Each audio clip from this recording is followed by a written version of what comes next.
नैऋत्य मान्सून आज केरळमध्ये दाखल झाल्याची घोषणा भारतीय हवामान खात्यानं केली आहे. दरवर्षी सरासरी 1 जूनला मान्सून देशात दाखल होत असतो.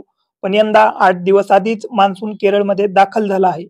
याआधीही 2009 साली 23 मे रोजी मान्सून केरळमध्ये दाखल झाला होता. पुढील 2 ते 3 दिवसात नैऋत्य मान्सून मध्य अरबी समुद्राचा काही भाग आणि संपूर्ण गोवा तसेच महाराष्ट्र, आंध्र प्रदेश आणि कर्नाटकच्या काही भागात पुढे सरकण्यासाठीची अनुकूल परिस्थिती निर्माण झाल्याचा हवामान विभागानं म्हटलं आहे. अरबियन सीमध्ये असलेलं कमी दाबाचं क्षेत्र ॲज अ डिप्रेशन म्हणून रत्नागिरी आणि दापोलीच्या जवळ आज क्रॉस करण्याची शक्यता आहे आणि त्याच्यामुळे रत्नागिरी आणि सिंधुदुर्गला रेड अलर्टसुद्धा जारी केलेला आहे, जिथे काही ठिकाणी एक्स्ट्रीमली हेवी रेनफॉल वाढण्याची शक्यता आहे. सोबतच सातारा आणि कोल्हापूर या डिस्ट्रिक्टला सुद्धा घाट रिजनसाठी एक्स्ट्रीमली हेवी रेनफॉलचं फोरकास्ट दिलेला आहे. रायगडसाठी ऑरेंज अलर्ट आहे, तर मुंबई, ठाणे, पालघर यासाठी येलो अलर्ट जारी केलेला आहे.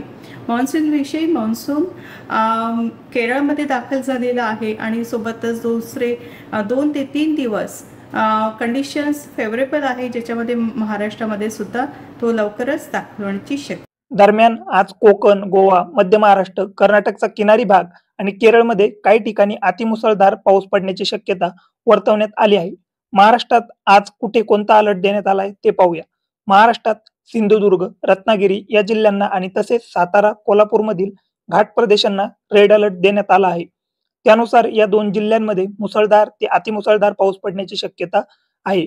तर कोल्हापूर, रायगड, लातूर, नांदेड, नागपूर, चंद्रपूर या जिल्ह्यांना ऑरेंज अलर्ट देण्यात आला आहे. राज्याच्या उर्वरित भागात येलो अलर्ट देण्यात आला आहे. रविवारी म्हणजेच 25 मे रोजी सिंधुदुर्ग, रत्नागिरी तसेच कोल्हापूर आणि साताऱ्यामधील घाट प्रदेशांना रेड अलर्ट देण्यात आला आहे. तर उर्वरित भागात येलो अलर्ट देण्यात आला आहे.